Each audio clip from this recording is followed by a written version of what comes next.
Dear Dr. Ambedkar, you are the reason I love India. Today is 6th of December. You left the world today, but your values and your work has stayed back. Dear Dr. Ambedkar, thank you for focusing on education. You were the first Indian to pursue a doctorate in economics from abroad. And not only from India, you were the first double doctorate holder in economics in South Asia. You saw something wrong in India. All the problems, poverty, inequality, slavery, all linked to one core problem: lack of education. And you realize that only good education can change our obsolete mindset.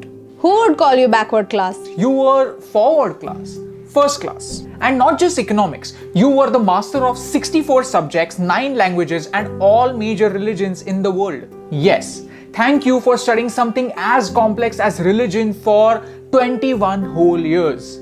Wow. Dear Dr. Ambedkar, you fought for the freedom of your people.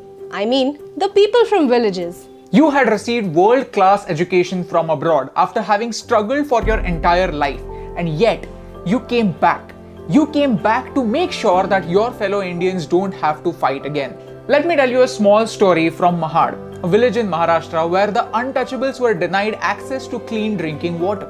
You arranged a peaceful satyagraha and gave the right to clean water to the people in your community. This was 2 years before Gandhiji's Salt March. You said, "We are not going to the Saudar tank to merely drink its water. We are going to the tank to assert that we too are human beings." Dear Dr. Ambedkar, thank you for considering knowledge as your true legacy.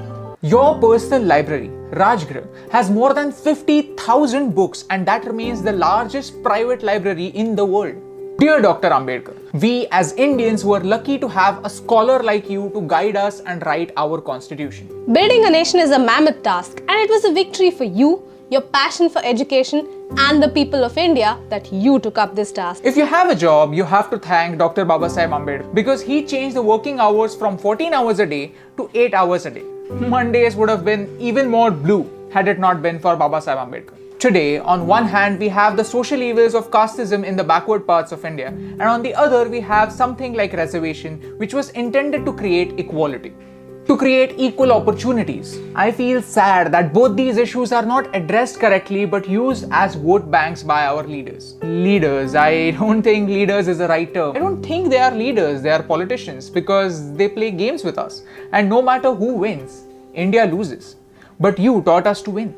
When India got its independence, we found the most capable man to guide us into building a nation. And at that time, nobody dared to question the caste of the hand that led us into the future. That was your victory. Your caste, your religion, your last name only determines how you start the game. But how you finish it depends only on you. Your pen was your weapon, your mind was your sword, and your knowledge was your shield. The Ashok Chakra in our flag, the one that adds a little bit of blue in the saffron, green and white, that's your contribution. Dr. Bhimrao Ramji Ambedkar, or Baba Sahib. You are the father that made India into one giant family, and you had the vision that every member of this family should have an equal right. Every member of this family is an equal member. Today, I want to remember you and your work because we need it. We need to realize that all of our problems have only one permanent solution: good education. Not the one that remains in the books, but the one that reflects in our action. You showed us how, and that's the reason why I love India.